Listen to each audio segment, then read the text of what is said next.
नमस्कार दोस्तों, इस वीडियो में हम देखेंगे कि एलआईसी की कन्यादान स्कीम बेसिकली क्या है, कैसे हम इसके अंदर over a period of time कुछ पैसा जमा करके एक लंबे पीरियड के लिए हम अपने घर पे जो भी गर्ल चाइल्ड है उसके भविष्य के लिए, उसकी हायर एजुकेशन के लिए या फिर शादी के लिए हम कैसे एक कॉर्पस अमाउंट को इकट्ठा कर सकते हैं। सारी की सारी चीजें एलआईसी कन्यादान स्कीम से रिलेटेड इस वीडियो में हम पॉइंट टू पॉइंट डिस्कस करेंगे। एक एक पॉइंट में आपको इस स्कीम का बताऊंगा, क्या इसके एडवांटेजेस हैं। इसको हम बेसिकली सुकन्या समृद्धि योजना के साथ भी कंपेयर करेंगे। पॉइंट टू पॉइंट दोनों का कंपैरिजन देखेंगे कि गर्ल चाइल्ड के भविष्य के लिए क्या जीवन लक्ष्य स्कीम, जिसे हम एलआईसी की कन्यादान स्कीम भी बोलते हैं, या फिर सुकन्या समृद्धि योजना, कौन सी स्कीम बेटर है। सुकन्या समृद्धि योजना के ऊपर पॉइंट टू पॉइंट डिटेल में वीडियो बनाई हुई है, उसका लिंक मैं आपको डिस्क्रिप्शन बॉक्स में दे दूंगा। यहां मैं बहुत ज्यादा सुकन्या समृद्धि योजना के बारे में डिस्कस नहीं करूंगा, एक ओवरव्यू लेंगे उस स्कीम का, फिर कंपेयर करेंगे इस स्कीम के साथ, क्योंकि बेसिकली सुकन्या समृद्धि योजना का बहुत ज्यादा कंपैरिजन किया जाता है मार्केट में एलआईसी की कन्यादान स्कीम के साथ, तो यहाँ पे उसका ओवरऑल कंपैरिजन करना बहुत जरूरी हो जाता है। तो बस एक कंपैरिजन के पॉइंट ऑफ व्यू से सुकन्या समृद्धि योजना को हम कंपेयर करेंगे। अगर डिटेल में आपको जानना है कि सुकन्या समृद्धि योजना बेसिकली क्या है, कैसे वो गर्ल चाइल्ड के लिए बेनिफिशियल है, तो उस वीडियो को मैंने डिटेल में समझाया हुआ है, उसका लिंक भी मैं आपको डिस्क्रिप्शन बॉक्स में दे दूंगा। अब यहाँ पे सबसे पहले इस चीज को समझना होगा कि ये जो एलआईसी की कन्यादान स्कीम है, बहुत जगह आपको यहाँ पे कन्यादान स्कीम की जगह लिखा मिलेगा एलआईसी की जीवन लक्ष्य स्कीम, तो बिल्कुल भी कंफ्यूज नहीं होना, दोनों एक ही नाम है। अगर आप एलआईसी की ऑफिशियल वेबसाइट पे जाओगे तो वहां पे आपको मेंशन मिलेगा एलआईसी की जीवन लक्ष्य स्कीम, ठीक है, तो दोनों एक ही नाम है। पहली बात तो इस नाम से बिल्कुल भी कंफ्यूज नहीं होना है, ठीक है। अब यहाँ पे मैं आपको थोड़ा सा कंपैरिजन बता देता हूं, बेसिकली सुकन्या समृद्धि योजना और यहाँ पे ये बेसिकली जो कन्यादान योजना है, राइट। सुकन्या समृद्धि योजना क्या बोलती है कि ठीक है, आपकी बेटी जब 1 साल से लेकर के जब बेसिकली 10 इयर्स के बीच में जब बेटी की एज होगी, तो उस ड्यूरेशन के दौरान आप ये सुकन्या समृद्धि योजना का अकाउंट ओपन कर सकते हैं। कंप्लीटली सेंटर गवर्नमेंट की स्कीम है, आपको किसी भी post office, government bank, private bank, कहीं से भी इस स्कीम को आप ओपन कर सकते हो। ये स्कीम सिंपली क्या बोलती है कि ठीक है, 22 साल के लिए यानी 15 साल पैसा जमा करिए प्लस 7 साल बैंक के पास पैसा रखिए, यानी जब 22 साल हो जाएंगे तब एक जो अमाउंट इकट्ठी हो जाएगी वो अमाउंट आपको दे दी जाएगी आपकी बेटी के भविष्य के लिए। अब उस पैसे को आप बेटी की हायर एजुकेशन के लिए यूज करिए या फिर बेटी की शादी के लिए यूज करिए, वो आपके ऊपर डिपेंड है। यानी जो आप पैसा धीरे धीरे करके, यानी हर साल कुछ पैसा आप डालते जाइए, 22 साल पूरे होने के बाद जो आपको अमाउंट मिलेगी, ये अमाउंट आप यूज कर सकते हो अपनी बेटी के भविष्य के लिए। ये सिंपल सी थी सुकन्या समृद्धि योजना। डिटेल में जो भी इसके बिल्कुल डीप में अगर समझना है तो इसका लिंक मैं डिस्क्रिप्शन बॉक्स में दे दूंगा, आप वीडियो को देख करके वहां डिटेल में समझ सकते हैं, ठीक है। अब यहाँ पे हम कंपेयर करते हैं इसको किसके साथ, एलआईसी की कन्यादान योजना। अब यहाँ पे क्या पॉइंट था कि जो सुकन्या समृद्धि योजना थी ये ओपन होती थी बेटी के नाम पे, राइट, लेकिन कन्यादान योजना क्या बोलती है कि इसमें अपनी बेटी को सिक्योर करना है, लेकिन बेटी के नाम पे ओपन नहीं होकर ये ओपन होती है फादर के नाम पे, राइट। अब यहाँ पे फादर को क्या कहा जाता है कि आप अपना इंश्योरेंस भी लीजिए प्लस सेविंग भी करिए, यानी इस स्कीम को बोलते हैं प्रोटेक्शन प्लस सेविंग, यानी अपना इंश्योरेंस भी करवाओ प्लस अपनी साथ साथ सेविंग्स भी करो। अब यहाँ पे ये क्या चीज है, अब मैं यहाँ पे आपको समझाता हूँ। देखो, एक एग्जांपल लेके चलते हैं, एक एग्जांपल लेके चलते हैं। मान लीजिए ये स्कीम आप लेने गए, ठीक है, एक उदाहरण के तौर पे मैं आपको एग्जांपल देता हूं, ठीक है। आपने बोला कि मेरा 10 लाख रुपए का तो इंश्योरेंस कर दो, प्लस अगर मान लो मेरे को, अब मान लीजिए ये जो स्कीम है ये भी आपने ओपन करी 22 सालों के लिए, राइट। तो यहां पे आपने कहा कि 10 लाख रुपए का तो मेरा इंश्योरेंस कर दीजिए, अगर मेरे को कुछ नहीं होता तो बाद में जब 22 साल कंप्लीट हो जाएंगे तब मुझे 25 लाख रुपए मिल जाए, अगर मुझे कुछ नहीं होता तो, राइट। तो इसको क्या बोलते हैं, ये तो हो गया इंश्योर्ड वैल्यू प्लस 25 लाख रुपए क्या हो गई, मेरी सेविंग्स होगी, यानी अगर मुझे कुछ नहीं हुआ तो मुझे इतना पैसा मिलेगा, ठीक है। तो ये सिंपल सी स्कीम है, लेकिन इस स्कीम का एक बहुत ही ज्यादा, मैं कहूंगा ये वाला बेनिफिट मैंने और किसी भी स्कीम में नहीं देखा, जो इसका डेथ बेनिफिट है, राइट।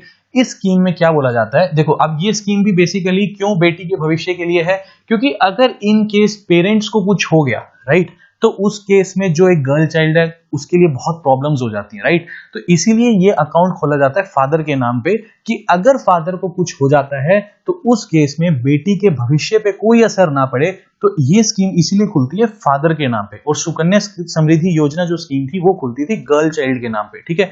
अब यहाँ पे मान लीजिए इस केस में जो मैंने आपको समझाया, इस केस में आपकी लगभग पर एनम यानी हर साल आपको 46,000 रुपीज पे करने होते हैं। ठीक है, ये स्कीम में आपको 22 साल तक पैसा भरते रहना होता है, प्लस 3 साल फिर कुछ नहीं भरना होता, और 25 साल जब कंप्लीट हो जाते हैं तब आपको आपका पूरा पैसा मिल जाता है, लगभग 26 लाख रुपए के आसपास। ठीक है, अब यहां पे ये स्कीम में डेथ बेनिफिट क्या है, देखो इन केस मान लो आपने ये स्कीम 2020 में शुरू करी है, 2021 चल रहा है, 2021 में शुरू करी, राइट। मान लीजिए 2023 आया, आप अभी तक पूरा पैसा भर रहे थे, और यानी मान लीजिए जिस भी XYZ जिसने भी ये स्कीम ली है, 2 साल के बाद ही मान लीजिए जिस फादर ने ये स्कीम लिया उसकी अनफॉर्चुनेट डेथ हो जाती है, राइट। तो उस केस में LIC क्या बोलती है कि ये जो 10 लाख रुपए का इंश्योरेंस था ना, ये तो हम आपके घर पे आपके फैमिली को, आपकी वाइफ को या बेटी जो भी होगी, ठीक है, लीगल हेयर जो भी होगा, उसको 10 लाख रुपए तो तुरंत देंगे, राइट। प्लस ये जो 10 लाख अगले जो 22 साल है, यानी मान लीजिए आपको 22 साल तक पैसा भरना था, 2 साल हो गए, यानी अगले 20 साल तक LIC खुद ये 46,000 रुपए हर साल भरती रहेगी। ठीक है, अगले 20 साल तक LIC खुद 46,000 रुपीज पे करती रहेगी। प्लस जब ये पूरे 22 साल कंप्लीट हो जाएंगे ना, तब ये जो अमाउंट आपको 26 लाख रुपए के आसपास मिलना था, ये आपके घर वालों को फिर से मिलेगा 26 लाख रुपए। प्लस अगले 20 साल तक घर खर्चे के लिए भी तो पैसा चाहिए होगा, तो LIC क्या बोलती है, 10 लाख का इंश्योरेंस था तो इसका 10% यानी 1 लाख रुपए हर साल आपको 1 लाख रुपए भी मिलता रहेगा। अब आप यहां पे ये चीज समझिए, मैंने अभी तक इस तरह का बेनिफिट किसी भी इंश्योरेंस स्कीम में नहीं देखा, क्योंकि यहां पे क्या है, बेसिकली एक तरह से बेटी का फ्यूचर सिक्योर कर, देखो अगर मान लीजिए फादर है, हेल्दी है, फैमिली हेल्दी है, तो ठीक है, बेटी का फ्यूचर अपने आप ही सेफ है, राइट।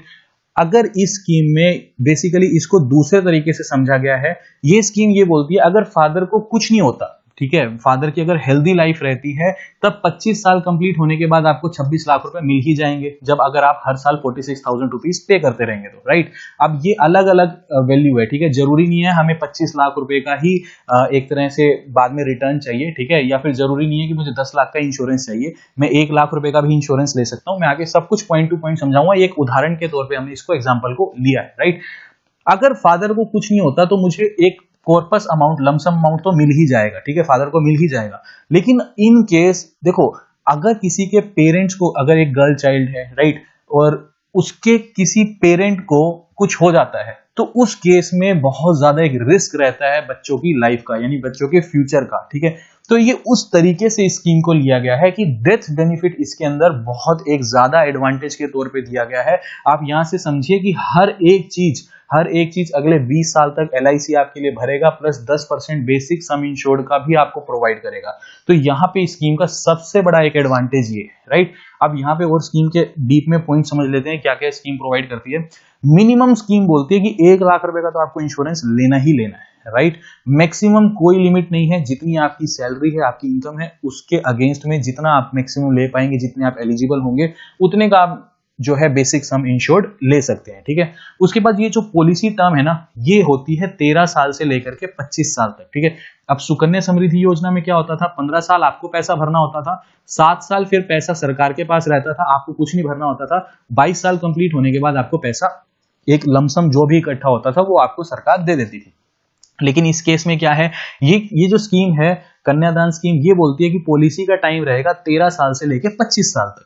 अब ये स्कीम क्या बोलती है, मान लो आपने 13 साल का टाइम लिया, राइट, तो स्कीम बोलती है कि जितना पॉलिसी का टाइम है ना, उसमें से -3 इयर्स कर दो, उतने साल तक आपको पैसा भरना है, बाकी 3 साल पैसा नहीं भरना। मान लीजिए आपने बोला कि मैं लेट्स से कि 18 साल के लिए स्कीम लेता हूं, राइट, तो आपको सिर्फ 15 साल ही जो है पैसा भरना है, अगले 3 साल पैसा नहीं भरना है, ठीक है।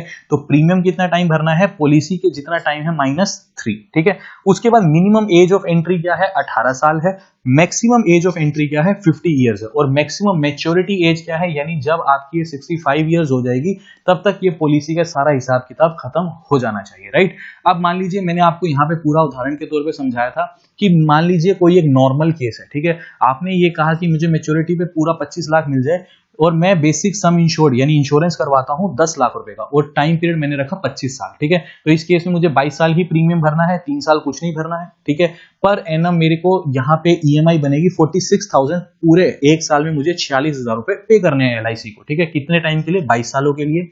उसके बाद यहाँ पे मैं टोटल प्रीमियम अगर कैलकुलेट करता हूँ ना 46,000 रुपए के हिसाब से 22 सालों के लिए, तो मैंने अपनी जेब से ऑलमोस्ट 10 लाख रुपए पे करे। ठीक है, कितने सालों तक? 22 साल प्लस 3 साल LIC के पास ही पैसा पड़ा रहेगा। अगर कुछ नहीं होता 25 साल तक मुझे, तो ये 10 लाख के अगेंस्ट में मुझे 26,87,000 यानी 26,87,000 रुपए LIC मुझे दे देगी। ठीक है, लेकिन अगर मैं सेकंड केस लेके चलूं, डेथ केस को, ठीक है, ये मैंने ऑलरेडी आपको समझा दिया है फर्स्ट स्लाइड में ही। डेथ केस में क्या होता है कि अगर मान लीजिए किसी भी XYZ की डेथ हो जाती है, राइट, तो 10 लाख रुपए तो ये जो इंश्योरेंस का पैसा है ये तुरंत उसको मिलेगा, राइट। उसके बाद मान लीजिए सेकंड ईयर के बाद डेथ होती है, उसके बाद जितनी भी ये 46,000 की EMIs हैं, ये जो भी हर साल पैसा भरना है, ये LIC खुद भरती रहेगी। फिर उसके बाद जब मैच्योरिटी होने के बाद ये जो 26 लाख रुपए हैं, ये भी LIC आपकी फैमिली को देगी, प्लस इसके अलावा 10% इसका बेसिक सम इंश्योर्ड का 10% यानी 1 लाख रुपए सालाना भी आपकी फैमिली को मिलता रहेगा। ठीक है, अब ये जो डेथ केस है ना, इसके अंदर आप और भी राइडर्स ऐड कर सकते हो। ठीक है, जैसे मान लीजिए कि एक राइडर आता है कि अगर मेरी किसी भी XYZ पर्सन की एक्सीडेंट से डेथ हुई, ठीक है, तो जितने का इंश्योरेंस था उसका डबल पैसा मिलना चाहिए। ठीक है, तो अगर किसी की एक्सीडेंट से डेथ हुई तो उस केस में 20 लाख रुपए आपको इंश्योरेंस का मिलेगा।